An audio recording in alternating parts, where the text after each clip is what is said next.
this is how I've divided the class. It will be divided into 4 parts.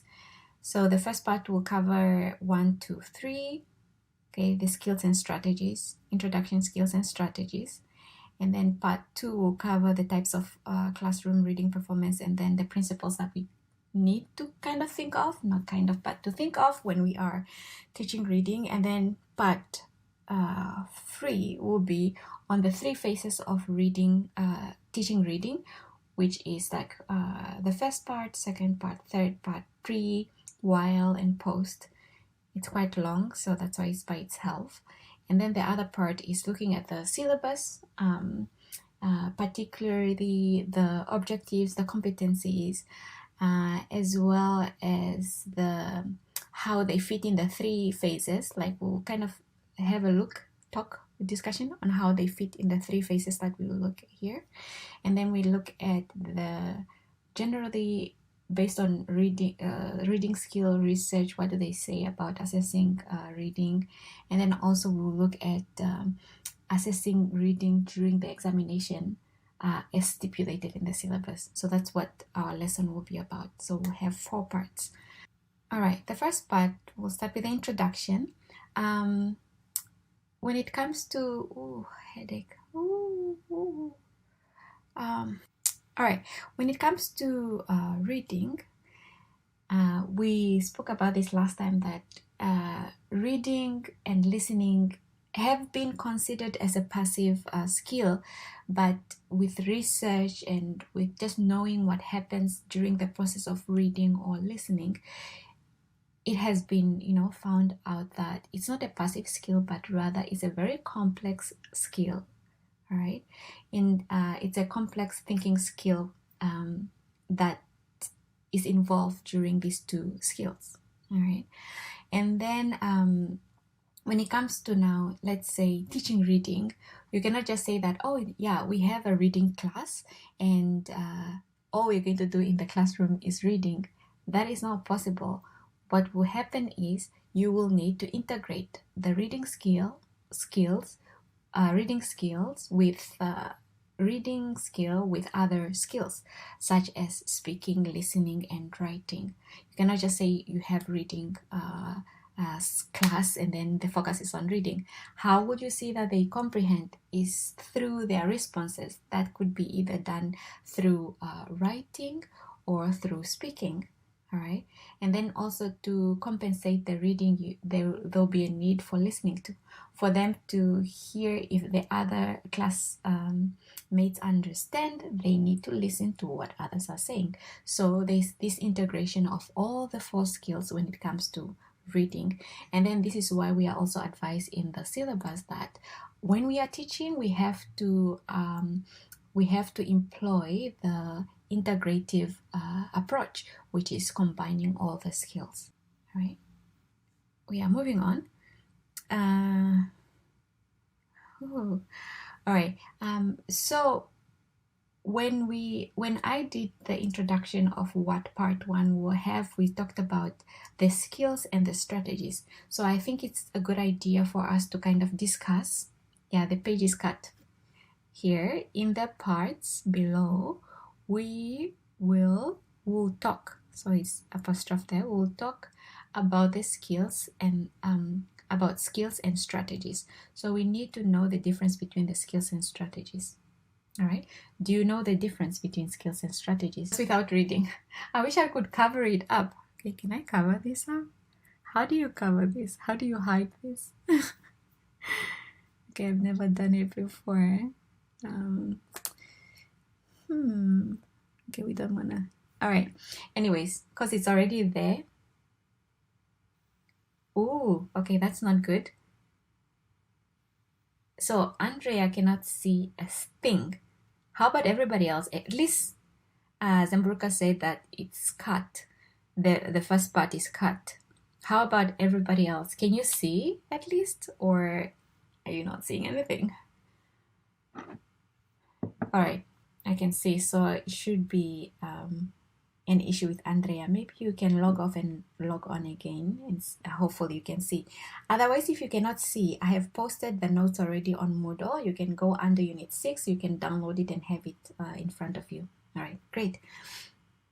Okay, I'm sorry, but today I know for sure that my internet is stable. I got a Wi-Fi, pocket Wi-Fi, which is like one of the best. So it's not me this time around. I know for sure.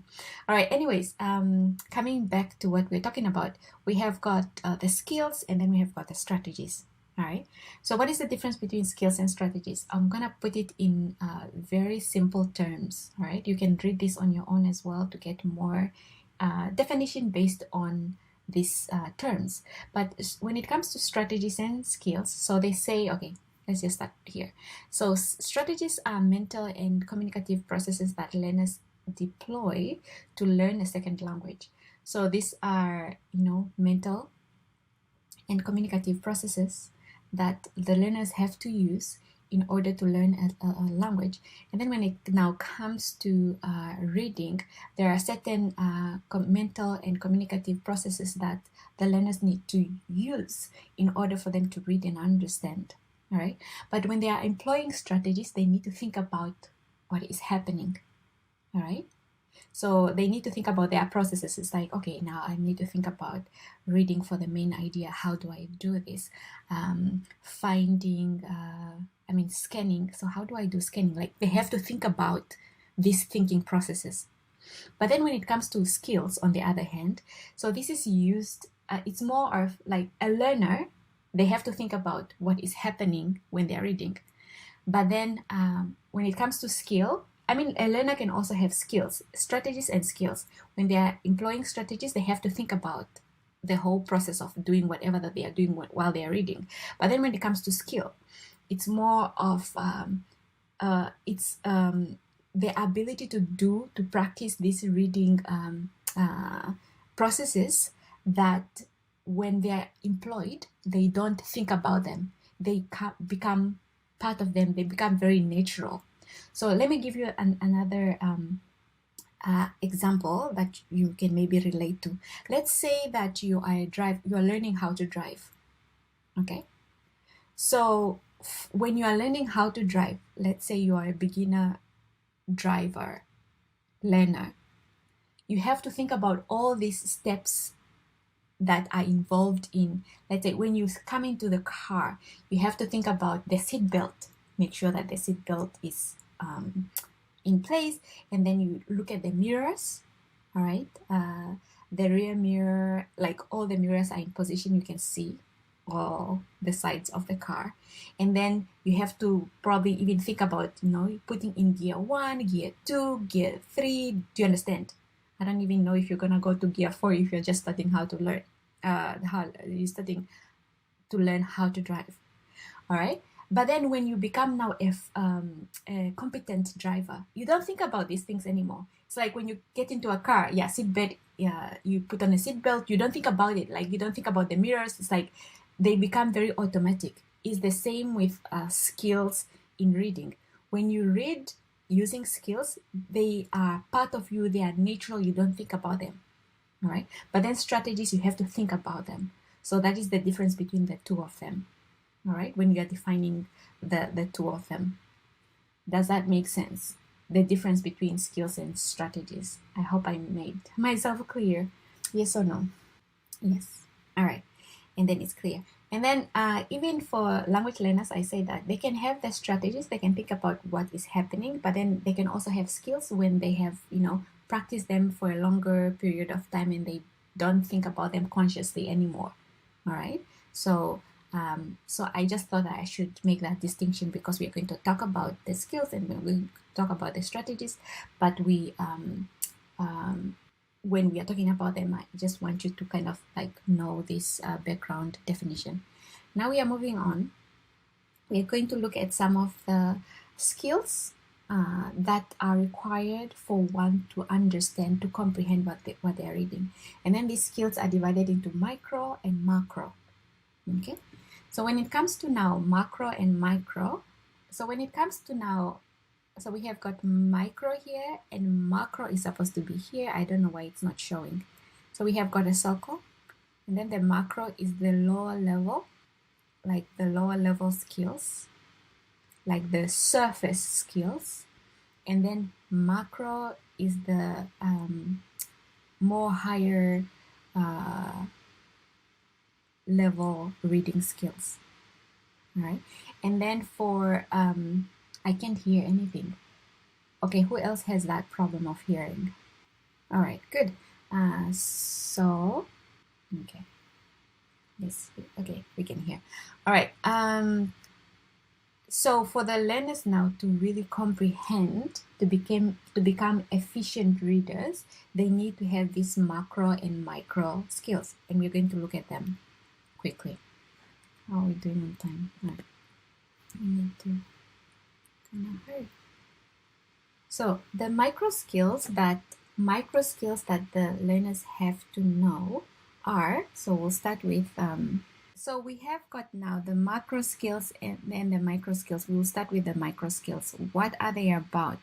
So the micro skills we have got, so the first one is the learner should be able to discriminate among distinctive graphemes and orthographic patterns of English. So here we're basically talking about letters and alphabet. All right, they should be able to distinguish between those, otherwise they won't be able to read. And then retaining chunks of language of different length in short memory, right? So the chunk of language, do you understand by this term? I feel like this is a term that we use quite a lot in language learning. It could be in linguistics, what you have learned in the humanities, or maybe even in the school of education. But so chunk of language is like it's a group of words that comes together.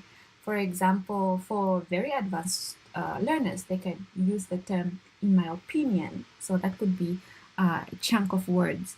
Or to cut a long story short, look, that's a chunk of words. Like they always come together as a group. And then for somebody who's just starting to learn a language, they could memorize things like, "Oh, good morning." So they know that, okay, that happens in the morning, or "good afternoon." And then when you reply to those greetings, you say, or if somebody say, "How are you doing?" So that is "how are you doing" is chunk of word, like a chunk of words that always come together. And then they can have to kind of memorize that. And then when you respond, you say, "I'm fine, thank you." So that is like other, again, a chunk of words that really comes together, and then they need to memorize that. There are times when, especially for beginners, they will know this, then they will know the meaning of that, or sometimes they just memorize it. And I think that is something that you experience when somebody's really learning a language for the first time as a beginner. They will say a chunk of word, but then they are not very fluent. It's just because they have memorized this chunk of words. And then comprehend written language at an efficient rate of speed to suit the purpose.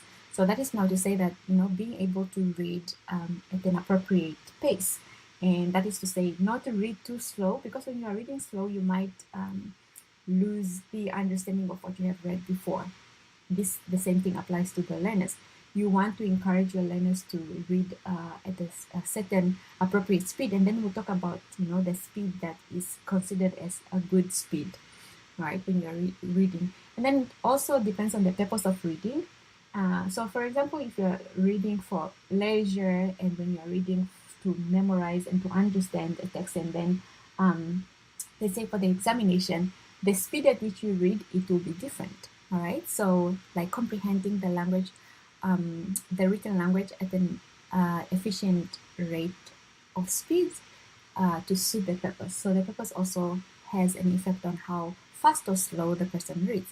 And then recognize a core of words and interpret words, word order patterns and their significance. So they should be able to recognize the core words, obviously the words, and then should be able to interpret them, and then know their importance when they are reading.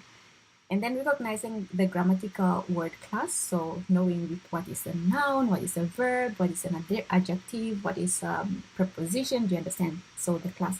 And then as well as the system here, we've got the tenses, right? Past, present, passive. And then we have got agreements.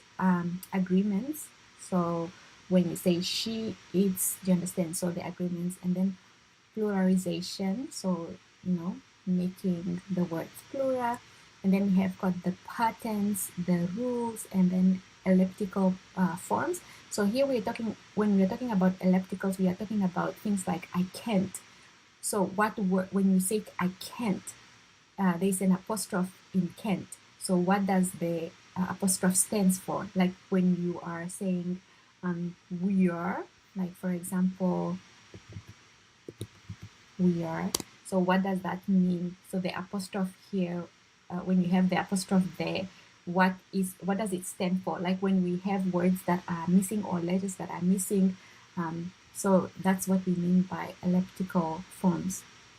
All right, and then recognizing that a particular meaning may be expressed in different grammatical forms. And I think we have spoken about this a little bit in previous classes, where you have, there are times when let's say you say the same sentence that you say, you either use the question mark or you just say a statement, for instance. I think we've spoken about that. Like there are different grammatical forms that you can use to mean the same thing. I can't hear anything. Oh my gosh. How about everybody else? Can you hear? Yes or no? I am offline? My status? Or whose status? France or my status? Oh, he's all right. Good. So, and then we are moving on now to the macro skills. Oh, yeah, we are going now to move on to the macro skills. So what are the macro skills? So here we can see that the micro skills are more on sentence level, right? We're talking about alphabet, so the letters, we're talking about sentence chunks, we're talking about, you understand, meaning, just surface level sentence related. But when it comes to macro skills, it's beyond that. It's beyond the sentence, all right? And here we're talking about recognizing the cohesive devices written in written discourse and their role in signaling the relationship among clauses, all right? So yeah, also at the sentence level, but then you need to understand what the cohesive devices mean. All right, so for example, when you are adding clauses, like when you're adding ideas, what do you use? You use this sequencing, putting them in order. This is what you say. And then illustration, what do you do when you're giving illustration? You've got examples such as, to understand, cause and effect, because so, we have those. And then when you're comparing, we've got similarly, likewise, all that kind of. And then qualifying, so what do you say? This is what you say. Contrasting ideas, clauses, ideas between clauses, and then we say whereas, on the other hand, unlike. And then emphasis, what do you say? So this is what you say. And then these are the devices that you need to teach your learners. And I think when you're going to look at the syllabus, you can see that they are also part of the reading competencies, the reading objectives that you have to cover in the classroom. And then moving on, we have many more under macro. We have got recognizing the rhetoric forms of written discourse and their significance for interpretation. So rhetoric forms, what do we mean by rhetoric forms? Here, rhetoric form examples are such as, narration, right? Description, exposition, argumentation. You understand? So those are what we have now under rhetoric forms. And then also the learners need to recognize the communication function of written text according to form and purpose. So the communicative function, we have things like, what do we have? So the written text or whatever that they are reading, it could be done for the purpose of, let's say, educating, creating awareness, motivating, entertaining. You understand? Inform, persuade. Do you understand? So that's what we have. So they need to know this communicative function. Why are they reading what they are reading? What do they hope to get out of that text? All right. And then number 10, we have got infer context that is not explicit by using background knowledge. So there are times when the writer, the author of the text that they are reading, might not say certain things explicitly. They will imply them in what they write. And then for them to get this inference from non-explicit content in the text, they need to use their background knowledge, what they know about this subject that is being discussed, right? Background knowledge, the schemata, we're talking about schemata here. And then infer links and connection between events, ideas, and then deduce cause and effects, detect such relationship as main idea, supporting idea, new information, given information, generalization, and exemplification. So here they need to connect this. As they read, they need to connect. So what is the cause and effect if it's a cause and effect type of text? And then they need to know what is the main idea. So they need to connect. So what is like extra information is not really like the main idea, but supporting ideas, which is more of information idea when they are reading. Because when you have a text, there will be the main idea, like the topic sentence, and then we've got supporting ideas. And then as they read, there will be ideas that are discussed within the paragraphs, but then there will be a point where they'll introduce new information. They need to know what is now the new information given, and then the generalization, all right? And then when the examples are given within whatever that they are reading, let's say a paragraph that they are reading.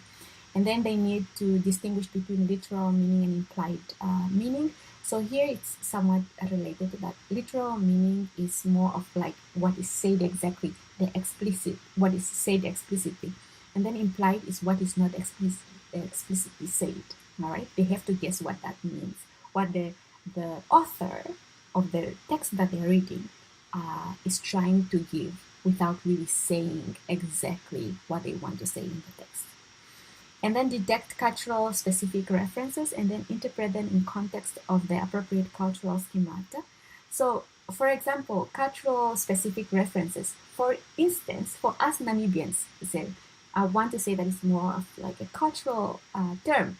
If you say fish rot, right? If you say the term fish rot, you know what we're talking about.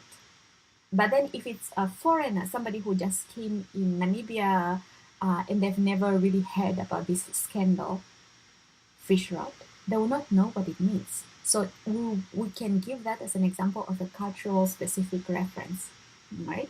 And then within your own cultures, there will be times when you will have certain references that other cultures don't know about. You understand?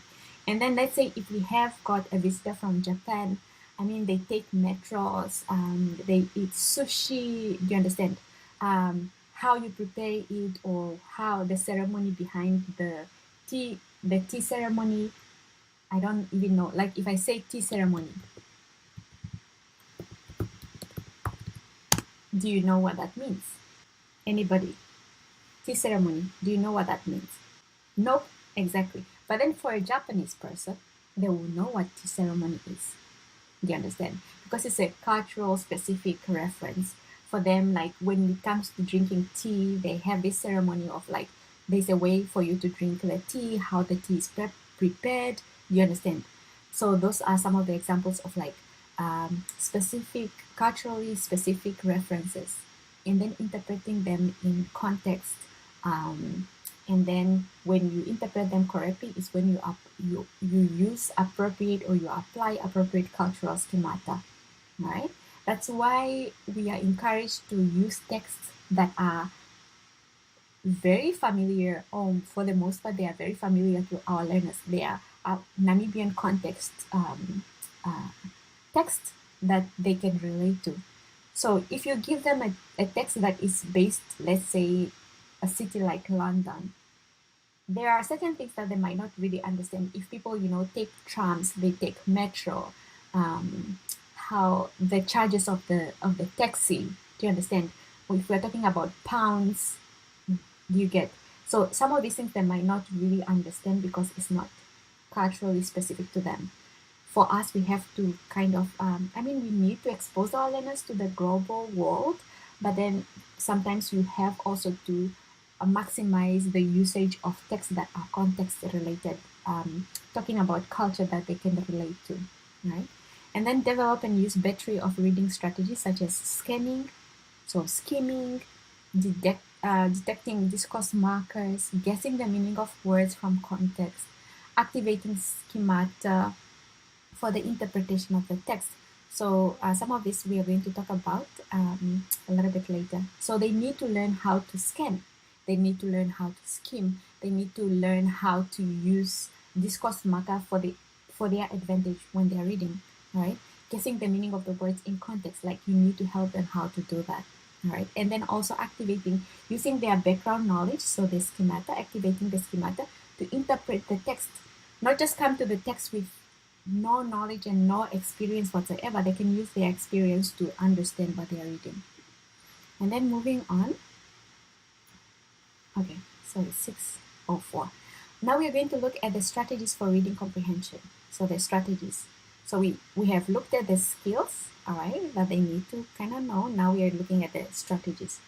So we have got the first one that we have. Oh, we'll look at them. They are all 10 here, and then we'll go through them as fast as possible. And I think for some of them, for most of this, you already know, right? So you know about purpose of reading, the use of grapheme rules. You will see what that means. It's something that you already know, most of this. Use of efficient silent reading techniques to improve fluency. Skim the text for main idea. Scan the text for specific information. So skimming is really for you to get the main idea. Scanning is like when you're looking for specific information. Use of semantic map and cluster. I think we have talked about mapping already before, right? And then guess when you aren't certain, all right? When you're reading, you really need to guess. And then analyze the vocabulary, distinguish between literal and implied meaning, capitalize on discourse markers to process the relationships among, the ideas that are represented in the text. All right, before we move on to the strategies, did you have any questions so far? I've lost so many students already. This is so sad. Any questions? No questions. Nope. All right, no. Okay, let's move on. This is saying from my side no. All right, so we have got now the idea of identify the purpose of reading. So there's this question: how many times have you been told to read something, yet you didn't really know like why you were being asked to read something, right? Did you not only you did only a mediocre job for retaining what you have read, and perhaps were rather slow in the process. And this is because you don't know why you're reading something. And then for us, as we are being trained today, and we are being trained teacher trainees, you need to help your learners at the very beginning of their reading, to talk about why they are reading what they are reading. Like, what is the purpose of their reading is really important for them, because the purpose determines how fast they're going to read or how slow they're going to read. So efficient reading consists of clearly identifying the purpose in reading something. By doing so, you know what you're looking for, and then can weed out potential distracting information. So when you know why you're reading, so let's say if you're reading to get the main idea, then it means that you just need to scan the text. I mean, not scan, but skim the text. All right, you don't read everything. You just look for certain information. All right, to get the main idea. And there are certain strategies. I mean, there are certain steps that you can do when you're skimming. Right? So whenever you are teaching a reading technique, make sure learners know their purpose of reading something. So we have to make sure that our learners know the purpose of reading. Okay. So here they're just asking you questions. Now, if you give your learners a text and then you say that they should skim, how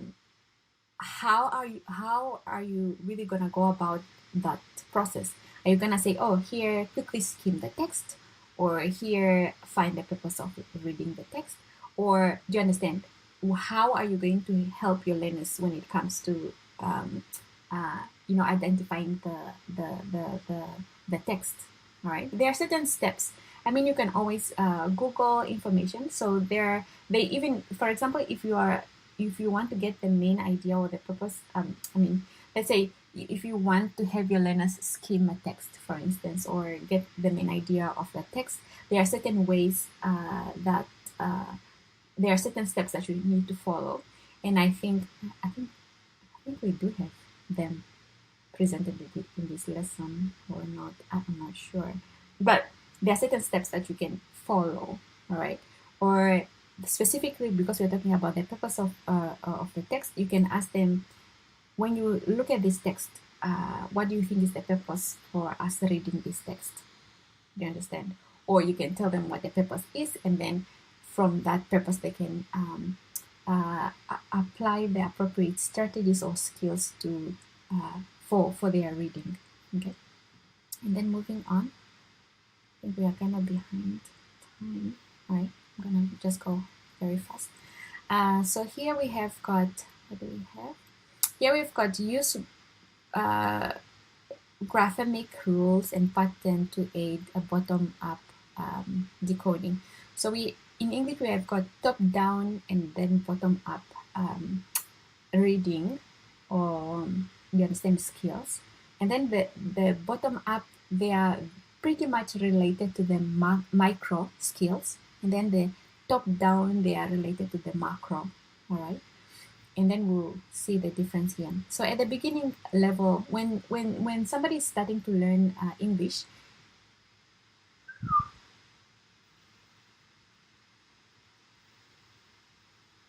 can you hear me? Can you hear me?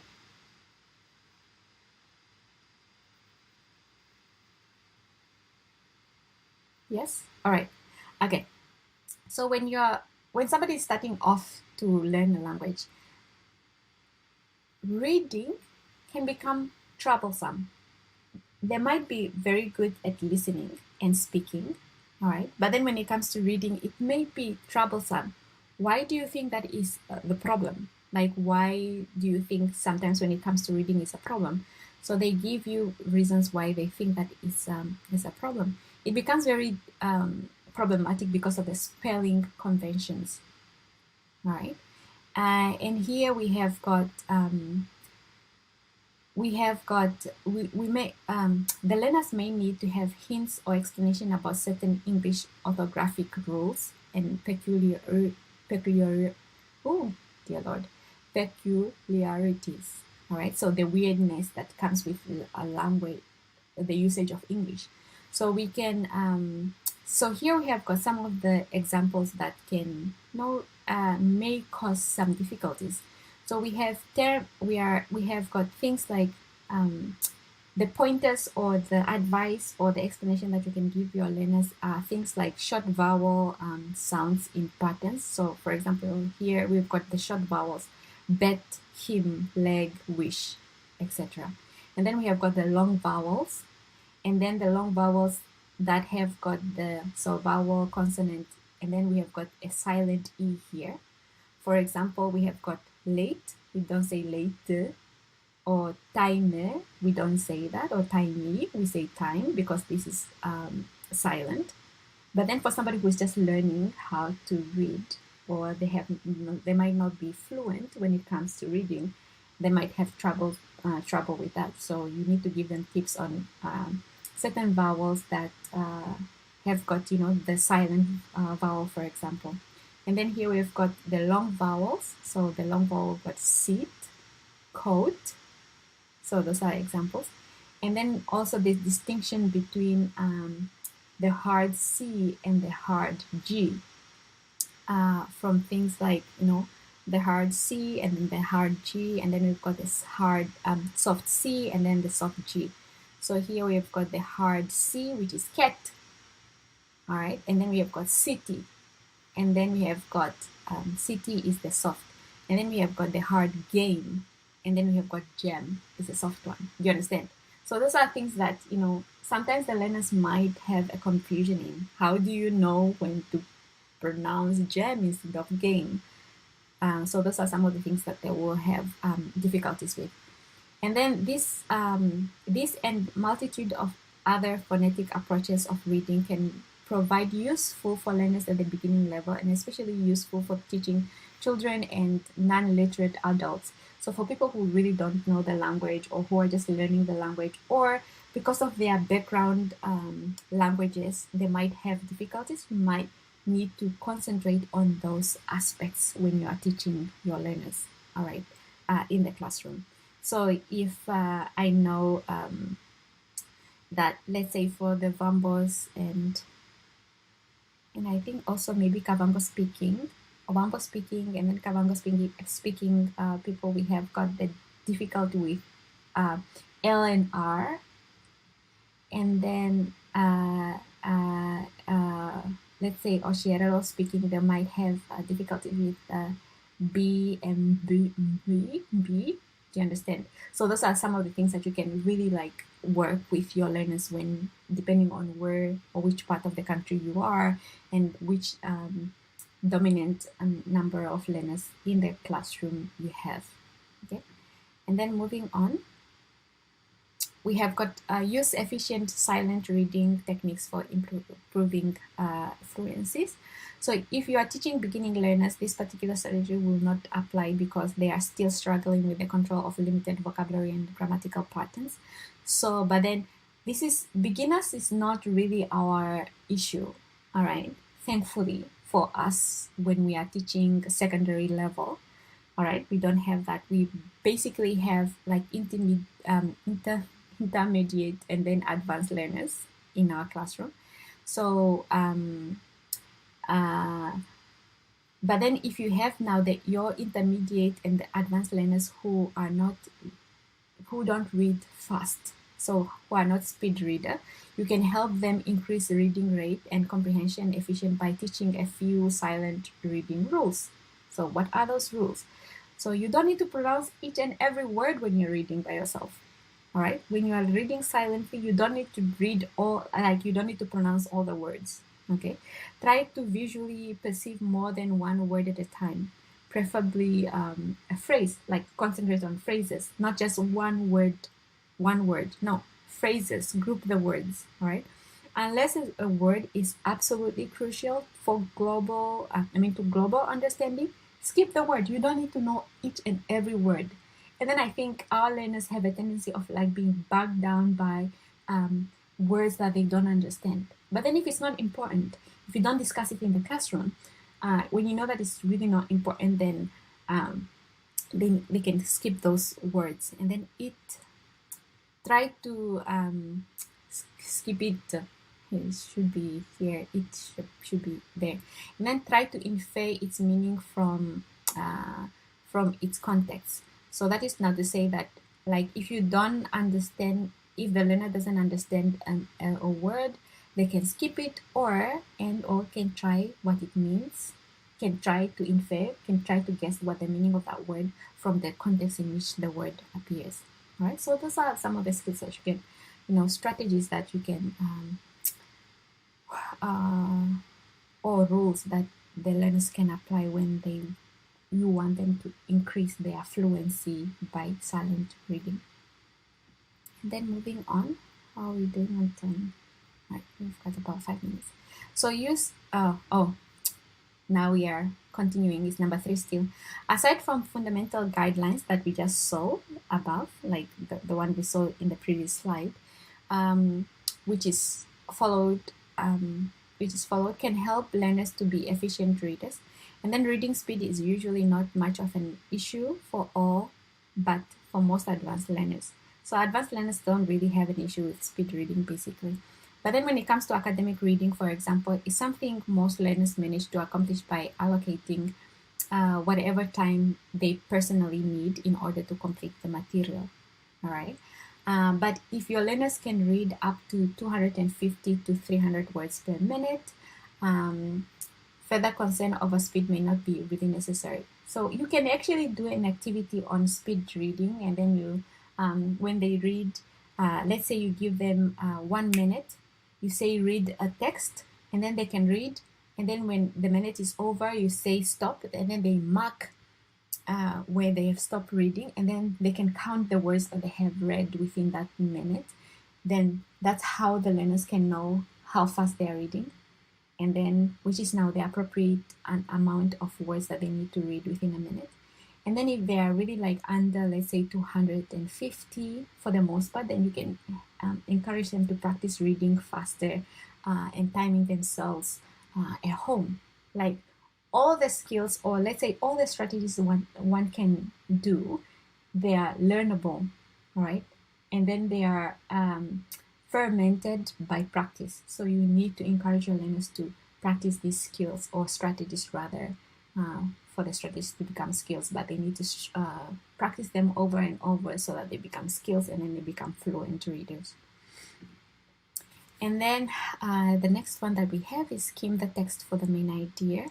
Perhaps the two most valuable reading skills for the learners are, as well as native speakers, it doesn't matter if they're just people who are learning the language, is skimming and scanning. And I think skimming and scanning, like you've heard quite a lot about those, right? Yes or no? Skimming and scanning. Have you? And I bet you know. You can explain this to your own learners. Yes or no? Yes, right? So skimming is, what is it? It's quickly running one's eyes across the whole text, such as an essay, article, or chapter, and then to get the gist, like this is the main idea. All right, skimming gives a reader the advantage of being able to predict the purpose of the passage, the main topic, the message, and possibly some of the developing or supporting ideas. This gives them a head start. So head start means their advantage as they embark on more focused reading. So first of all, it's like to get the general idea, the gist of the text, like what is it about.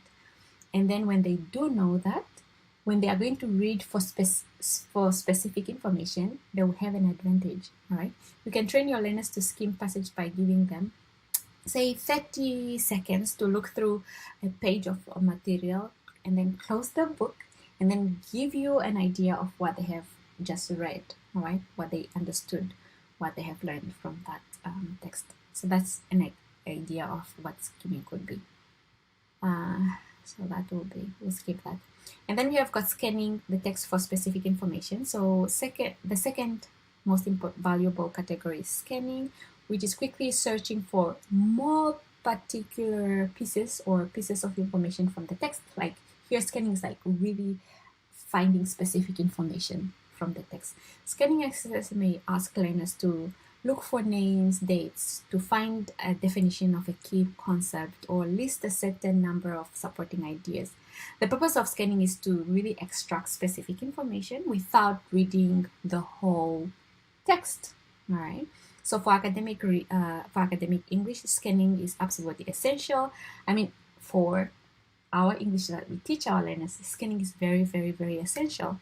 So, but then in vocational or general English, scanning is also important in dealing with genre like schedules, manuals, forms. When, for example, you have got a reading text and then you have to complete a form, all right? So you need to look for specific information to complete a form, for instance, all right? So in other words, scanning is really, really essential.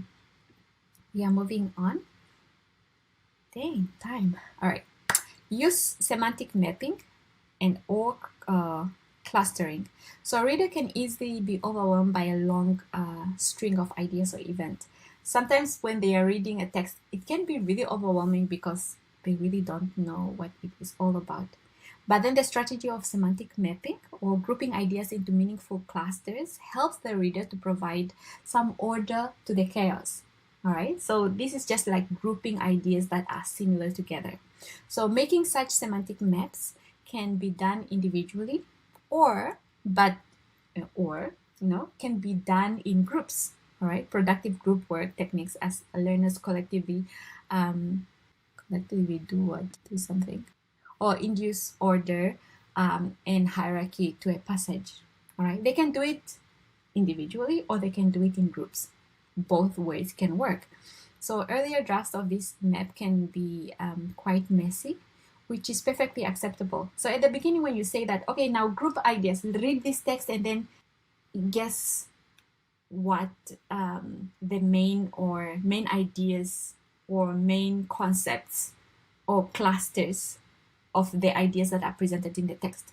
You can ask them to do that, or you can come with a map already yourself that is pre-created, and then you give it to the learners, and then they fill it in as they read. So it's up to you to decide on which approach to use. All right.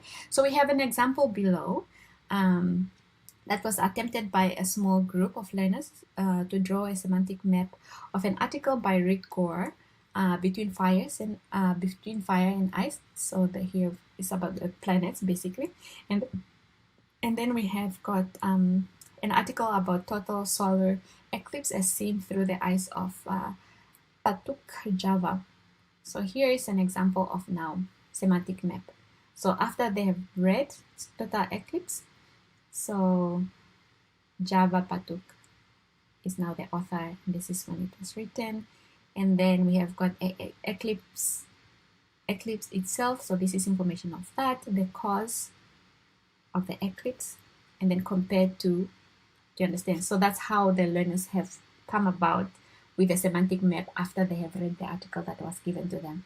So you can ask your learners to do the same when you give them a text.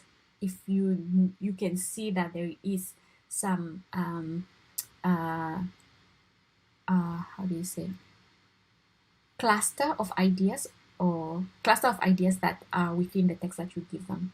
All right, then you can give them just a blank sheet and then they create the map. Or to save time, or if you're doing this for the first time in your classroom, semantic mapping, then you can give them an empty map, like you just put titles there and then the information that they need to fill in. A title there and then information that they need to fill in. And then this should like give them an idea of how much information they need to put within the blocks that you have, because we have got a number of semantic maps, right, that you can use within your classroom. Moving on. Here, number 7 is guessing when you aren't certain. All right, so this is an extreme broad category. Learners can use guessing for their own advantage, like to, let's say, guess the meaning of a word, guess the grammatical relationship, pronoun reference. Pronoun reference, you understand, right? Yes or no? So pronoun reference, we have things like that, she, he, they, this. Do you understand? And then when you have a very long text, so when you have the term like that, what does that refer to from previous text? All right, good. And then we have got guess a discourse relation. All right, so here discourse markers can help you the relation. Infer implied meaning, so reading between the lines. So implied meaning is basically reading between the lines. So I think you have heard that term, read between the lines. It means that, what does that mean, without specifically or explicitly saying what it means. And then guess about the cultural references. I think we've spoken a little bit in depth about that. And then guessing the content message that is within the course. Now, you of course don't want to encourage your learners to become haphazard readers. All right, they should utilize their skills and put forth as much effort as possible to the target of their hypothesis. So it's like intelligence guessing. They're just not guessing out of the blue. It should be intelligent guessing. So it could be culturally, from schemata, background knowledge to help them guess, right? But the point here is that the reading is, after all, a guessing game of sorts. And then the sooner the learners understand this game, the better off they are. The key of successful guessing is to make it reasonably accurate. So basing it on background knowledge, basing it on what they have been taught about, let's say, pronoun referencing, about what they've learned about discourse markers, to kind of get the relationships between what is discussed in the text. All right. And then moving on. So you can help your learners become accurate guessers by encouraging them to use effective compensation strategy in which they fill gaps in their competencies by intelligence attempt to use whatever clues are available to them. The context itself, their background knowledge, what they have been taught in previous lessons. So language-based clues includes word analysis, word association, and textual structure. So word analysis like prefix, suffixes. Word association like the synonyms, the antonym, the chunk of words that come together. Textual structure like how the structure of the text is created, it will give like the discourse relationship. And then non-linguistic clues come from the context, situation, and other schemata like background knowledge that they have. Okay. That is just an example. And then analyzing vocabulary. One way the learners can make guessing pay off when they do not immediately recognize a word is to analyze it in terms of what they know about it. So several techniques that can be very useful for them to help them analyze the word is things like prefix, suffix. I think we've spoken about that already. Root and that are familiar. All right, the root that are familiar. Look for grammatical context that may signal information, and then look at semantic context topic for clues. All right, so they can use the grammar aspect of it, or they can use just for clues, semantic like meaning, vocabulary related context for them to understand the word that they do not know. And then distinguish between literal and implied meaning. So this requires application of sophisticated top-down processes skills. Yes, Soin. Oh, you have another class. What's the time? Oh no. Okay. All right, I'm sorry. I think we're just gonna end there. I'm gonna continue with this and finish it and then post it for you. All right, thank you so much for coming to class. Thank you, Soin, for reminding me about the next class that you have. I'll see you. Okay, please listen to the recording, okay, afterwards. I'll finish it and then I'll post it, and then I'll announce it on Moodle that it's posted. Thank you so much. Have a lovely day. I will see you tomorrow. All right, bye.